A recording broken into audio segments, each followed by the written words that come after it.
Hello, this is Richard Walker from Lucidate. Welcome to the second in this video series on cryptocurrencies. In the previous video, we began a walkthrough of Satoshi Nakamoto's 2009 paper, Bitcoin, a peer-to-peer electronic cash system. We took a look at asymmetric cryptography to see how it helps with authentication and security. In this video, we're going to continue following the 2009 paper. This will include an introduction to another area of cryptography, hashing functions. After this, we'll address the double spend problem and blockchains, which we will embark on in the next video. In a centralized, trust-based system, you authenticate yourself to a trust authority, such as a bank or credit card firm. A PIN number, handwritten signature, a thumbprint on a phone are all mechanisms in place so that you and only you can withdraw or spend money in your account. If someone tries to impersonate you and spend your money, then hopefully they'll be caught. Furthermore, there's a redress against the trust authority, such as claiming against a credit card company or a bank. This redress is not free, and a small charge will usually be levied against each transaction by the trust authority. These charges legitimately compensate the intermediary for assuming some of the fraud risk. Transactions in a trust-based system are private. They're encrypted and sent over secure private networks. In contrast, transactions in a decentralized, proof-based system are public. They're sent as clear text over public, insecure networks. The security comes from encrypted digital signatures that we shall discuss in this video. But the messages are in clear text and must be readable by third parties such as nodes and miners that we will discuss in future videos. Everyone writes to and reads from the same record or ledger. One evident issue here is that this ledger will become large. At the time this video was being produced in May 2022, the size of the Bitcoin ledger was approaching 400 gigabytes, according to Statista. You will need a decent internet bandwidth and a fair amount of disk space to download and store this ledger.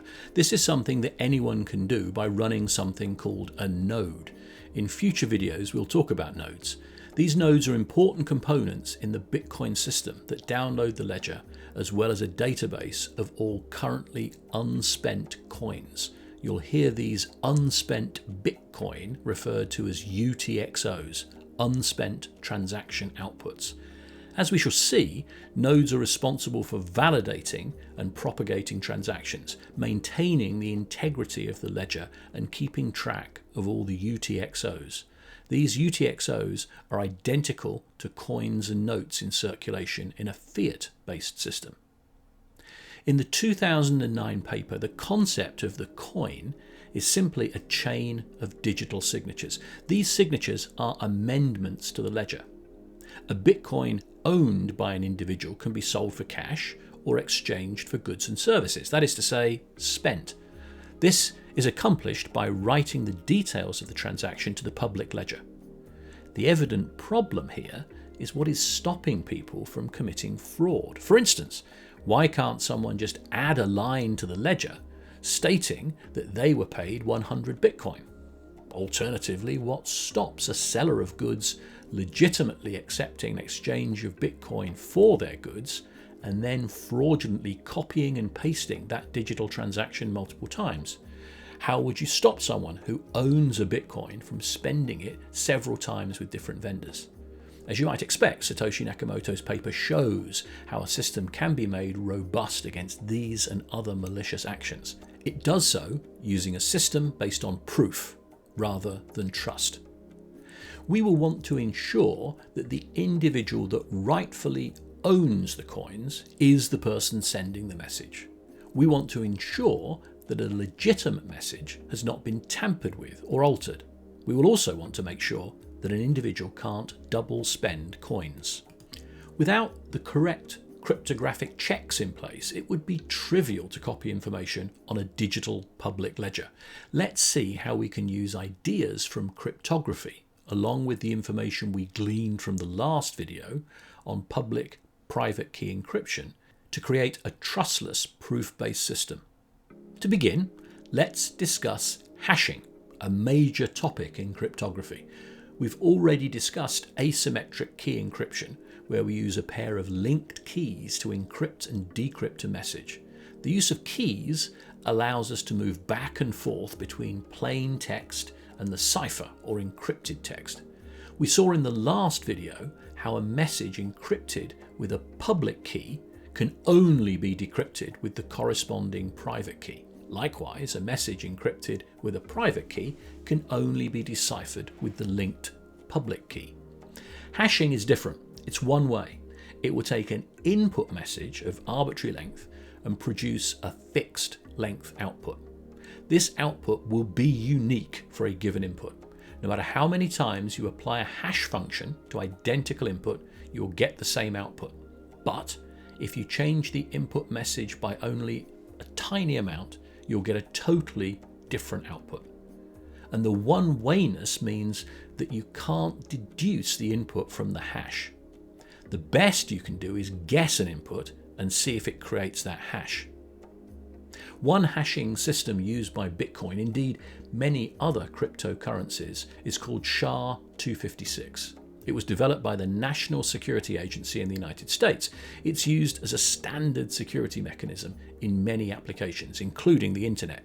Most browsers use SHA-256 to enforce security on the public internet. SHA-256 produces a hash that contains 256 bits. You can look at this as the bit string. Alternatively, you can see it as a string of 64 hexadecimal characters, as 64 times a 4-bit hexadecimal is 256.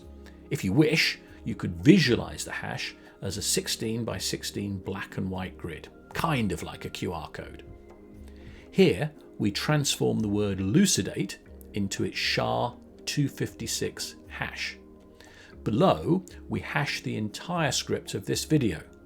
No matter what the length of the message, the length of the hash is the same. On the screen now are the hashes generated when I change the representation of the word elucidate very slightly, either by changing capitalization or adding white space. In all cases, the hash changes dramatically. Sometimes you'll hear the hash referred to as the digest. This is just terminology. They mean the same thing. The key point here is that you can't figure out the message from the digest. If someone gives you a hash and asks you to come up with the message that created it, you have no better method other than guessing a random message and seeing if it comes up with that particular 256-bit hash. I'm going to file that under theoretically just about feasible, but for all practical purposes impossible. If you want a feel for how much guessing and checking might be involved, then Grant Sanderson at 3Blue1Brown has produced an excellent YouTube video, How Secure is 256-bit Security? There's a link in the description. So why bother with something that you can't reverse? What's the point? The point is validation. Really fast validation to check that no one has altered or tampered with a message in any way. If someone sends you a digest and also sends you the message that produced that digest, you can run the hash algorithm on the message yourself. If the message has not been altered in any way, then it will produce the identical hash. Let's see how we use hashing in conjunction with private and public key encryption to digitally sign a document. What is to stop someone adding a line to the ledger that transfers coins from one user to them? Here we see an example of a fraudster, Ducat Lie, entering 4 bogus lines on the ledger that will incorrectly or fraudulently reward him with a total of 23 Bitcoin at Lucidate's expense. The Bitcoin protocol would not allow this. In order to update the ledger, a message needs to be sent and digitally signed. This will make use of 2 of the cryptographic techniques we have discussed thus far, namely hashing and public-private key encryption. Digital signatures are much stronger than regular signatures with ink on paper. Ink signatures are supposed to be the same on each message. Accordingly, they can be forged. But a digital signature is unique to both the message and the signatory. So a digital signature is useful in that it links the message and the sender in such a way that it proves that the sender has sent it and the message sent has not been tampered with or altered by any other party. Let's see how. First, we start with the message. The Bitcoin protocol is very specific on what the contents of the message are, and we will discuss those in some detail in the next couple of videos. For now, we just want to focus on the mechanism for ensuring proof of identity, as well as proving that the message has not been tampered with. We then generate the hash of that message using SHA-256. This generates a unique hash relating to that message and only that message. The sender can then encrypt the resulting hash with their private key. The encrypted hash is the digital signature for this message. The two components, the clear text of the message and the signature, can now be submitted for acceptance. Anyone can decrypt the signature with the sender's public key. The decrypted signature will be a SHA-256 hash. The recipient can then apply SHA-256 to the message. The two hashes must be the same. If they are not, then either the message was tampered with or someone is trying to pose as the sender without access to the sender's private key. Signing and validating the authenticity of a message is not a new problem. People have been signing documents for legal and financial purposes for millennia. The centuries-old solution would be to produce a message and only sign it once all points were agreed. This might then be sealed. If the seal was broken before it reached the intended recipient, then there was evidence that the message was tampered with.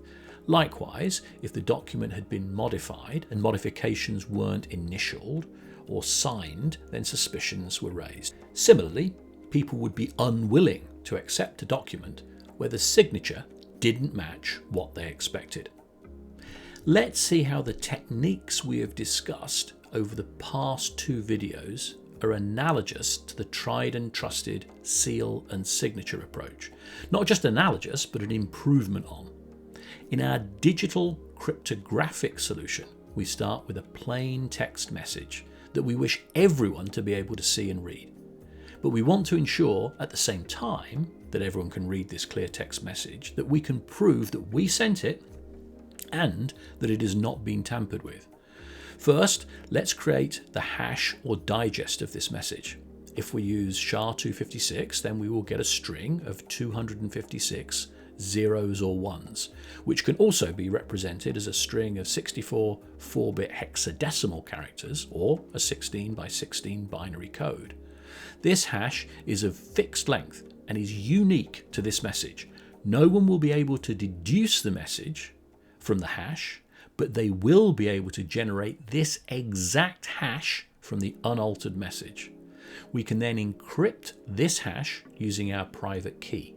This encrypted hash becomes the signature for this message, and we can digitally sign this message with this signature. Now, anyone who receives this message can validate that we sent the message and that it has not been altered by following a simple two-step process.